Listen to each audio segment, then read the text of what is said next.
Hey, Nicole. Hi, John. Ready for another one? Let's do it. All right.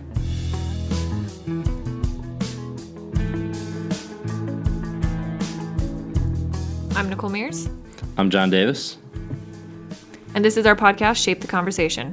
Nicole and I work together here with a great team at Shape.io. We're headquartered in Bend, Oregon, where we're recording from right now. So some background about us. We left our agency jobs as marketers to build software for digital advertising teams. We'll be talking about working in marketing and growing Shape.io on this podcast. Yeah, our goal is to just talk about our experiences, talk about what's worked for us, not worked for us, tough lessons along the way, and hopefully you can use some of what we talk about to shape your own conversation through the week. Why should you listen to us at all? Well, we're a profitable software company. That's a good place to start always. We're outside of the Silicon Valley bubble. We did raise venture capital funding in 2015, but haven't raised any rounds since. And on this episode, what are we going to be talking about, Nicole? We'll be talking about Mary Meeker's 2018 Internet Trends Report by Kleiner Perkins, Caulfield & Byers. And just so you guys know, we're going to do our best to talk through the slides and our thoughts on the podcast, but we'll also have a video with our audio and the slides up in case that's easier. Yeah, and we'll get that video up on our YouTube channel here in the next few days. For now, what we did was we each went through 297 slides like or something. The internet's a big place, takes a lot of slides, makes sense.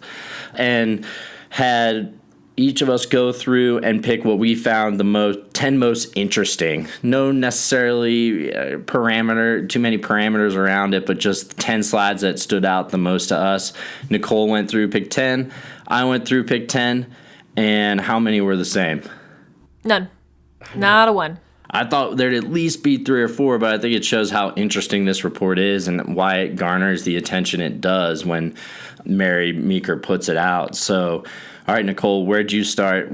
These aren't necessarily your top 10, just 10 of them. We'll go through them in chronological order, at least Nicole's list, and then we'll hit my 10. But you started with slide number 26. And what does that talk about? Slide number 26, it's titled Voice Equals Product Liftoff, but it talks about Amazon Echo, its install base, and its skills. So in this slide, we see that in 2015 Q2, the install base was in the low millions, and in Q4 2017, it had jumped up to 30 million people. And that's just in the U.S. Just in the U.S. So the interesting correlation that you see is that Amazon Echo's skills in 2015 jumped from 0 to 30,000 in 2018. And so my kind of thing here is it really struck me because not only was there a 20K increase in Echo skills, like seriously, what can Alexa do that I don't know about? That there's now 30,000 I was going to say, do you have an Echo? I do. I have an Echo at home, and I'm considering putting it in more rooms just so I can connect them and take over my house and make it all digital. So you're already finding value Oh, yeah. in it? We love ours. What's the most common way you use it? Okay, so this is kind of boring.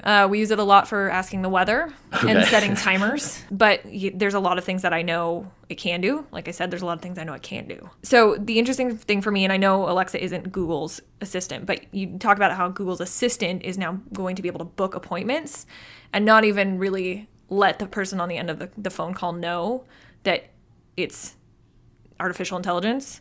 And so you just kind of think of like how much more is that base or that install base going to grow as these voice assistants have more products. And here's the thing, like thinking about this,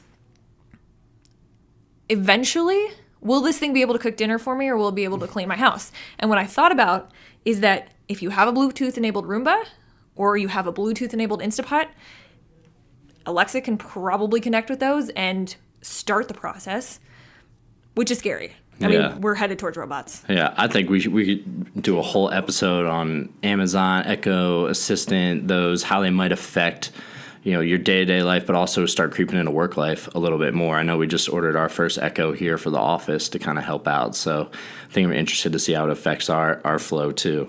All right, let's jump to your next slide. Yep.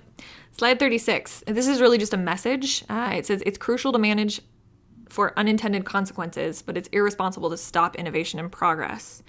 I just love the sentiment of this slide. It's something that I question every day when I'm thinking about our product. How do we avoid harmful unintended consequences? Autopilot's a great example for us. It's a very, very powerful feature that turns off campaigns when it nears their budget at the end of the month and then turns them back on at the start of a new budget cycle. But it can be difficult. It takes some time to learn it, and there's unintended consequences that we've seen. How do we address that? And you think in this case they're probably referring to Facebook, a lot of the data scandal, Cambridge Analytica just pushing forward and not really seeing all the ways that Facebook potentially could influence stuff. I think this is tech in general. It describes kind of the modern struggle well.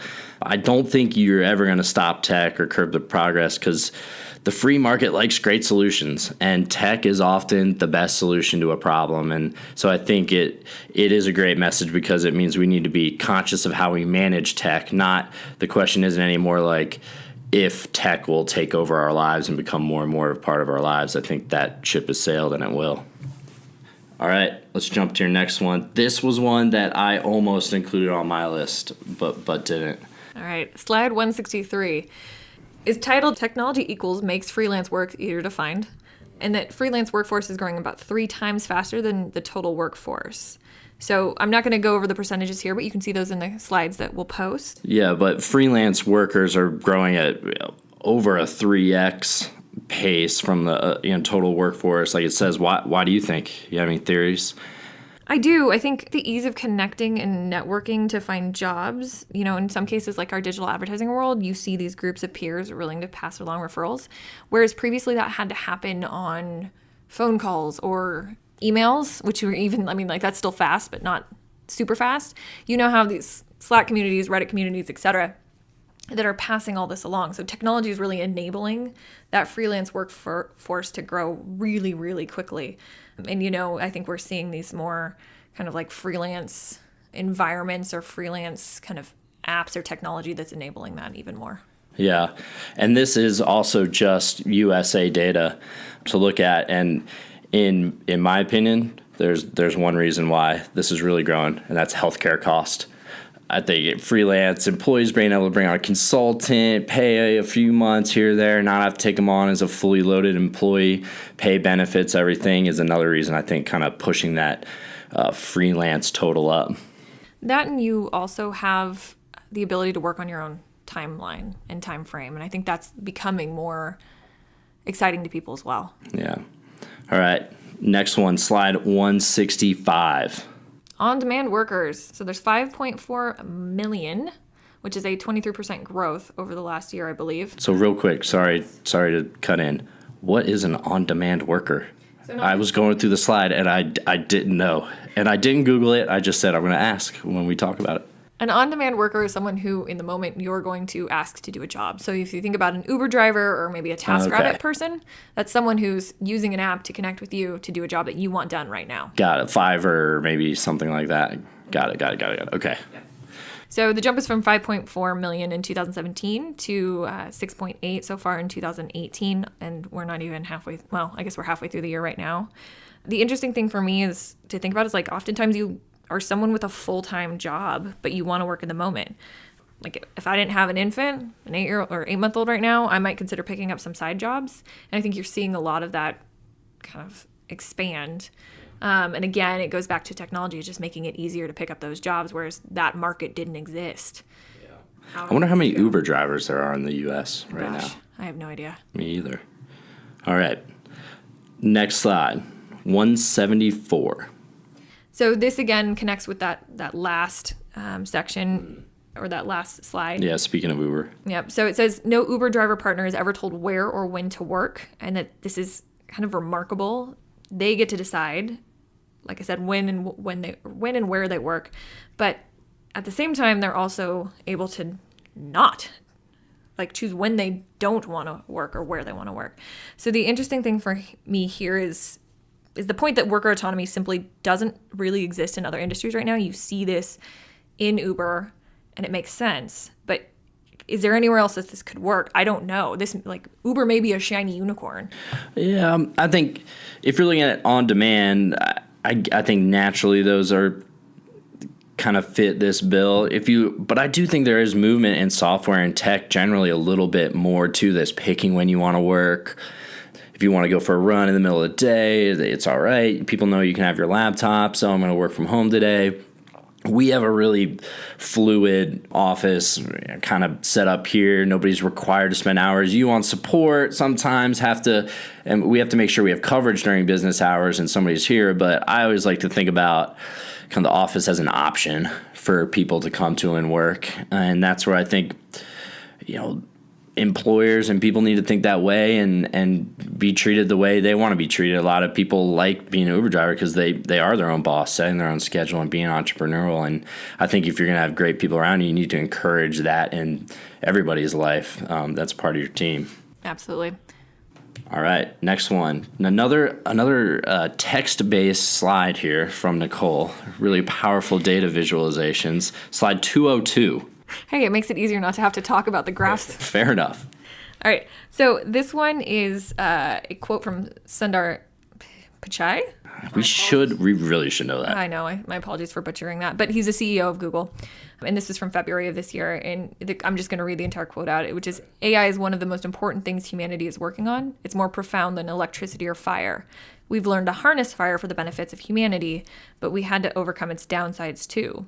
AI is really important, but we have to be concerned about it. So again, to me, like thinking about the idea that AI is more profound than electricity or fire is mind-blowing.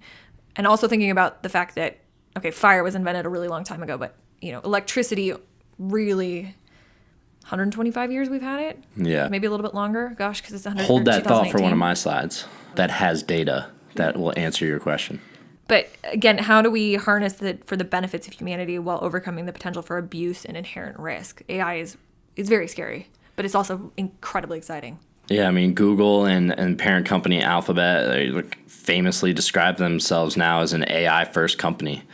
And I think AI is always a really tough one, and that's another great topic to really dive deep on. But I think in a weird way, AI is like really close, but also really far away. I think it's so hyped out or in the press right now, and it's such a buzzword that I think you've got a lot of companies out there touting AI solutions that maybe are a little bit smoke and mirrors, like not true AI. And so I think some of it is a little bit of a facade right now, but there is a lot of obviously incredible work being done in AI, and at the same time the rate of innovation is so fast. So I think it's just a really tricky one where I'm interested to see if you're just going to have major players like Google dominate the AI landscape, or if it's going to penetrate every single industry, every single company. Everybody needs to have an AI strategy in some way in the next 10 years, or is that 5 years? It's really tough to say. All right, next one. Slide 205.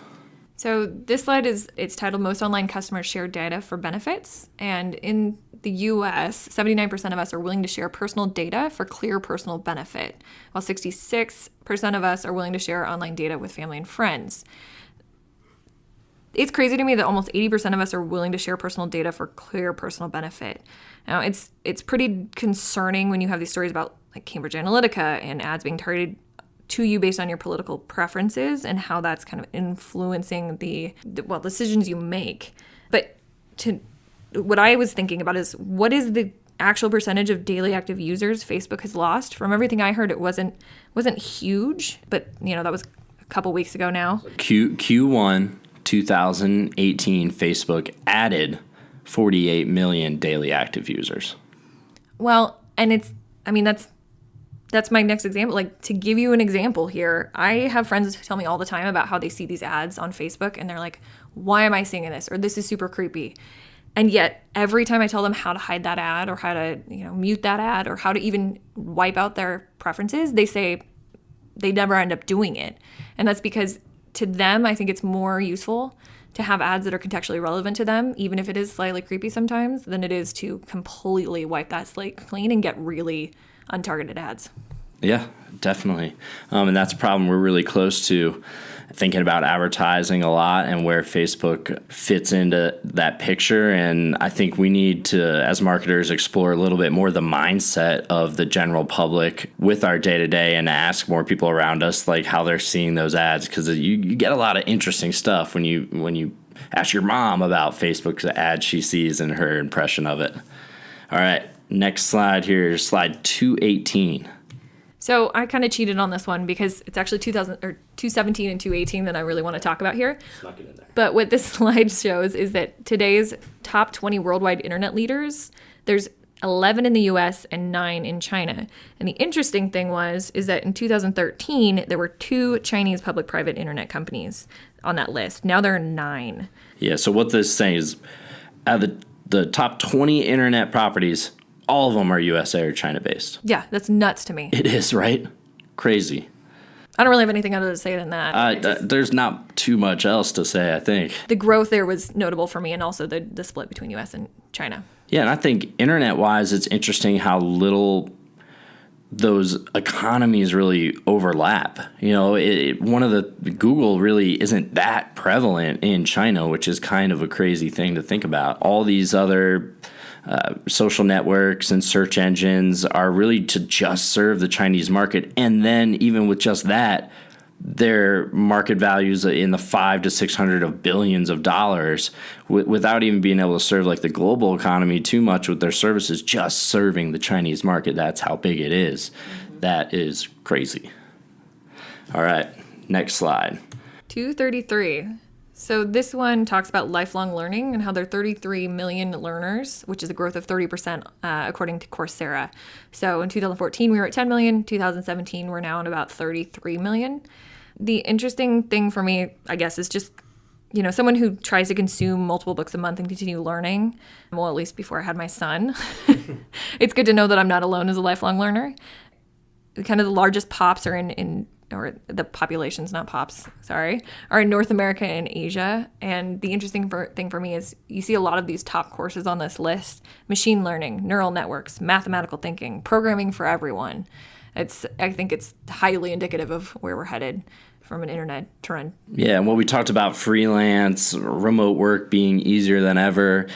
If you're an English speaker, note that number 7 on this list for the top courses that Coursera is seeing is English for career development. And I think that is a fascinating look into where we're headed with the global tech worker economy over the next few decades. All right, Nicole's last slide 290. All right, so this one talks about how 56% of the most highly valued tech companies were founded by first or second generation Americans. They've created jobs for 1.7 million people. This includes companies like Apple, Amazon, Google, Facebook, Oracle, PayPal. I was just blown away by the number of companies and the companies that I didn't know were founded by first or second generation immigrants. But what's an example of that? Let's see. Oh gosh, I'm probably going to come off like an idiot here, but like Texas Instruments was founded by a first generation UK and a second generation Swede. Yeah, I think it's still, in my view, it's crazy how hard it is to immigrate to the U.S. still with a tech background or working at a tech company. I've got friends I went to college with that have been working for years to set up a visa situation to work for their company in a U.S. office, and it's just too costly, takes too much time, and you need a lot of resources backing you to pull it off. And these are guys, college degrees, willing to come and add value, pay taxes, and it's really hard right now. And I think it's something that obviously it's a big issue politically in the U.S. right now, but is something that we really need to think hard about as a country the brain drain is a phrase they talk about this, like people looking to start companies other places because it's so tough to bring people to work for you here. All right, now into Jon's slide. All right. So I started my 10 slides with slide 8. And to me, this is, if there was only one slide I could show to show the internet trends of 2018, this would be it. And slide 8 shows that 50% of the population on Earth essentially uses the internet.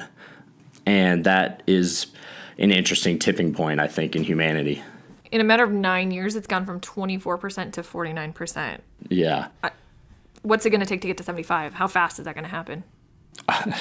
I don't know. I'm sure projections. It's still a pretty linear growth, so it's gonna continue. It just shows what an incredible technology and how it's really changed every facet of the globe and people's day-to-day life. And it's still kind of incredible, right? Like, there is half the world without access to the internet. To me, that's still kind of crazy. There's 50% of the world's minds that we aren't tapping for innovation and product development. Definitely, yeah. Everyone's going to be developing a product, but... Yeah, I think the most positive way to look at the internet is as the world's hive mind. And we essentially aren't plugging into half of the minds in the world.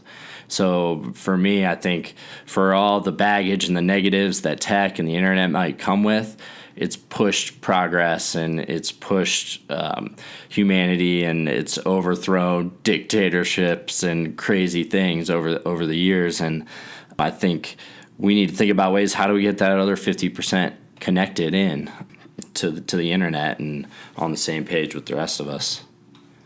Moving on, slide 32. All right, slide 32.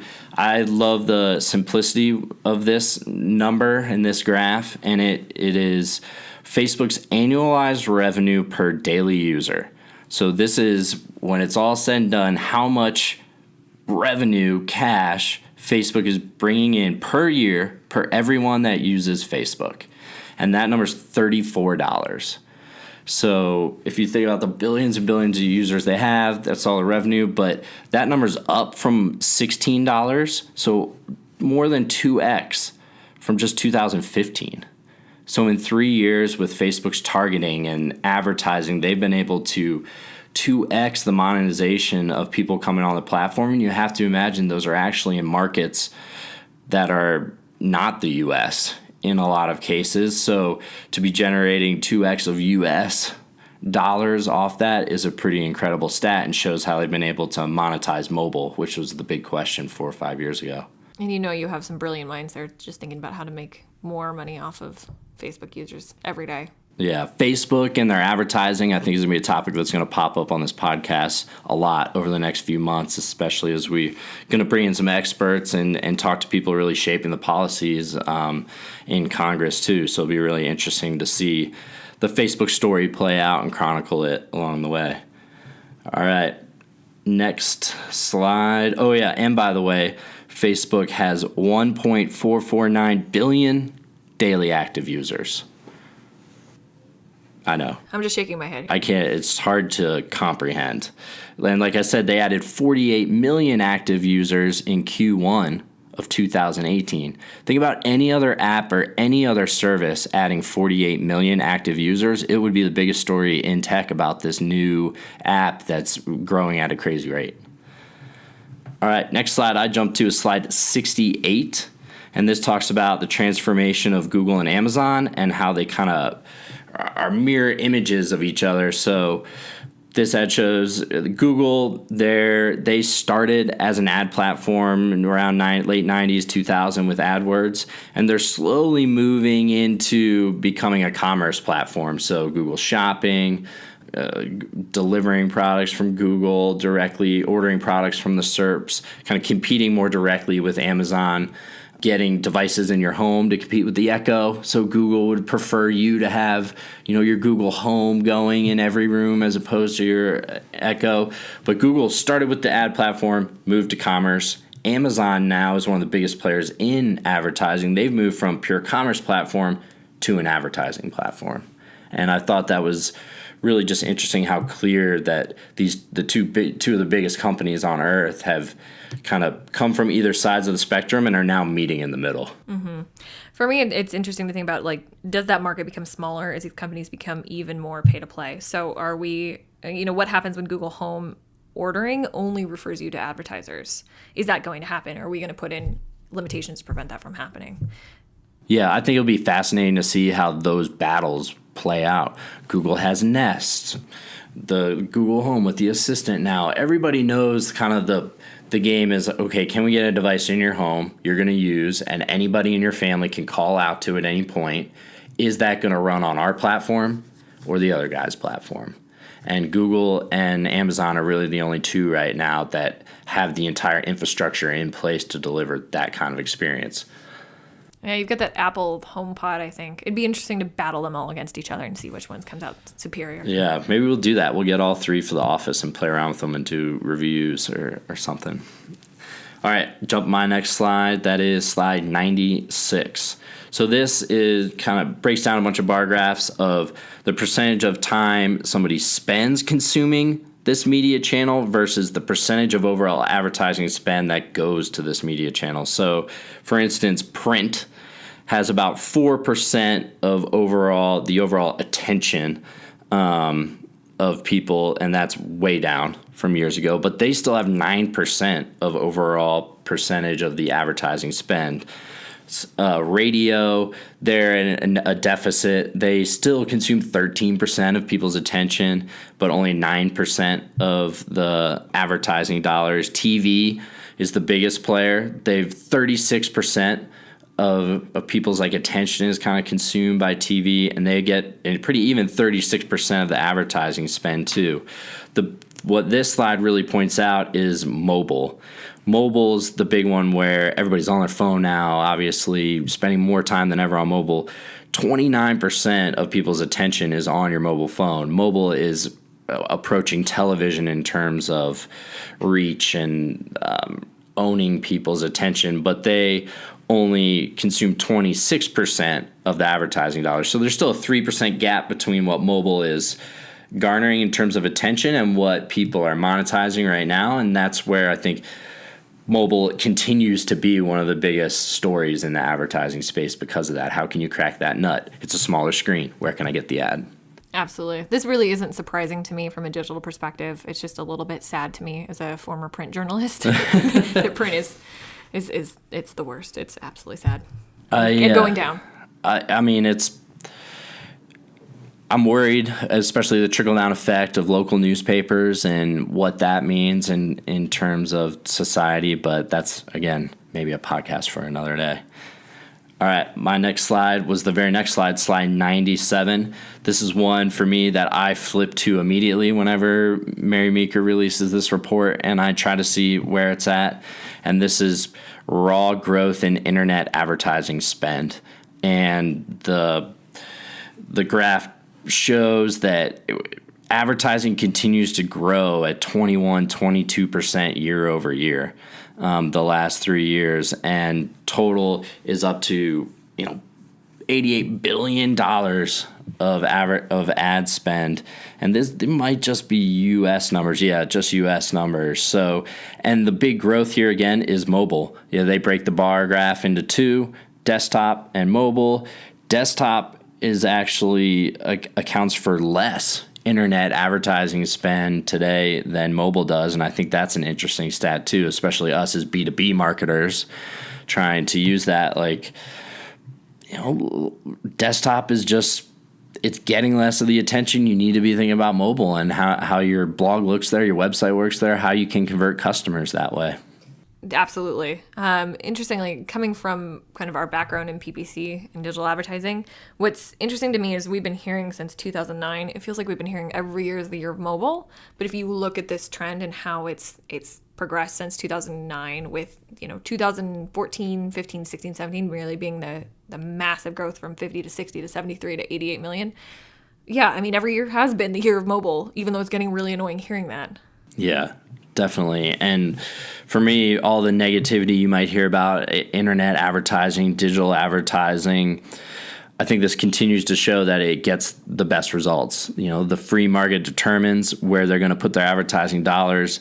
This is money coming from television, coming from other channels being put into digital channels. And there's only going to be more and more money flowing into that funnel for marketers and businesses to optimize and think about. All right, next slide for me. This is the one when we were talking about electricity earlier. I said to keep in mind for later. Slide 144. And this is the new tech adoption curve. So what stood out for you here first when you were looking through this one? Okay, so my biggest point on this is, why did it take 75 years plus for 25% adoption of a dishwasher? Yeah. So to describe the chart, it gives a breakdown of how many years it took the United States to get to 25% adoption of a certain technology. So they have electricity, telephone, car, dishwasher, as Nicole said, the radio, and then how long it took to get to 25% of the U.S. using it. So the dishwasher took 80 years from when it was invented. Now, it does say it was invented in 1887. What type of dishwasher are we talking about in 1887? It can't be that impressive. I'm thinking, not until the 50s or 60s did you really have a dishwasher where you're looking at your neighbor like, okay, that I want one of those. Fair. But for me, what stood out was the difference between something like the dishwasher and the internet. So the internet took less than 10 years from really its kind of more mainstream offering to reach this 25% penetration. The mobile phone it was in that same time range, under 10 years. Personal computer, for reference, just over 15 years. But for me, this just shows how the rate of society is changing. And the other thing, I look at this chart, I go through dishwasher, radio, air conditioning, washer, refrigerator, television, computer, mobile phone, internet. What's the next? What's the next word that goes with that? That to me is fascinating. Is it AI? Is that even categorizable as a tech in that way? What that next it is what all of Silicon Valley and people are trying to think about. I mean, if you refer back to the last things we've talked about, maybe it's voice search, but that's not really product in its, maybe it's the home assistant. Yeah, I think that's what makes it interesting. If you could describe it right now, a lot of people would want to ask you a lot of questions about it. Next slide for me was slide 146. And this, I think they re-put the graph from slide 8 there, where they've got just general internet penetration that is now 50%, like we talked about, but they add another line. And that other line is the global penetration of social media. And so social media, about 14% of the world was using social media in 2010.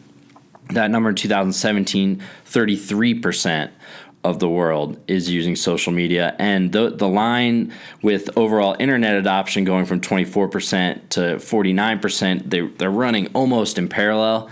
And why that's interesting to me is that it means that pretty much everybody that starts using the internet starts using social media.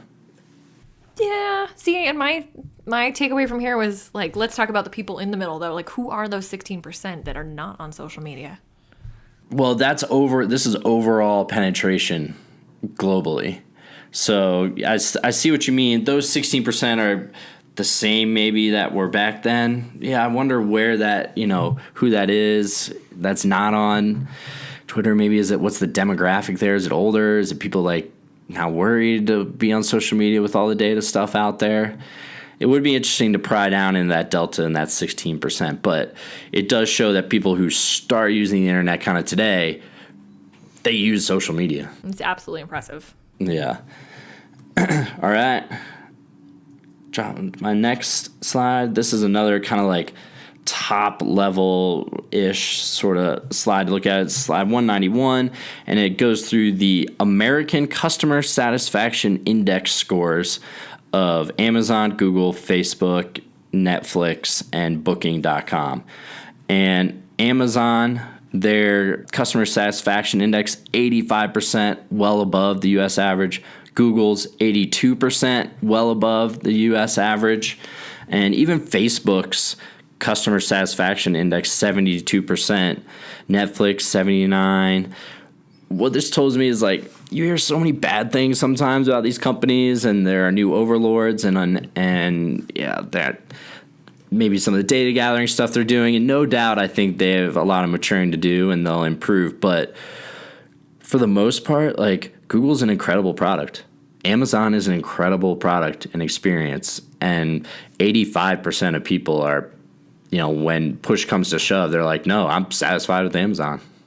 Yeah, again, to me, the interesting point is it's absolutely that, but it's also the reverse too. Who are the 15% that are not happy with Amazon, the 18% not happy with Google? Yeah, they're just never going to be happy with anything. Maybe. Well, and it's really funny because I've heard and stand up somewhere, and I'm going to totally commandeer this joke, but the joke's been made that just because I buy one baby gate for my house, I haven't become a baby gate connoisseur, and yet Amazon will pester me via email, via products they recommend for like weeks to buy more baby gates. I already have enough. I'm done. Yeah. That being said, I'm not one of those 15% who are not happy with Amazon. I'm very happy with my experience with Amazon. Yeah, and I think even there, like, you could help. It's the catch-22 of these platforms today, right? Like, the more data you give them, the more information they give them, the better they work. Like, it is creepy that Google knows where you are every second of every day because you have the location settings on your phone turned on. But at the same time, that's also a really useful piece of information they can use to deliver you a good experience. And I've been accused definitely before as like a Google apologist in a ways, but that is a fact. Like, the more they know about you, the better service they can deliver. And I think this slide shows that they're delivering great service. However they might be getting there, maybe they need to improve. But, all in all, Google, Amazon, pretty impressive what they're offering to the market. Another company that I'm always impressed with what they're offered to the market is the next slide here, slide 267. And this goes through Slack's crazy growth pretty much. And they're kind of moved 2013 to small teams to 2017 servicing small teams, large teams, medium teams, all sorts of teams. Everybody's using Slack, from police organizations. I read an incredible article that talked about a police force using Slack and how it helps them, and their daily active users. So right now, Slack has just under 8 million daily active users, closed in 2017. I guess a few months back, stats are probably above 8 million now.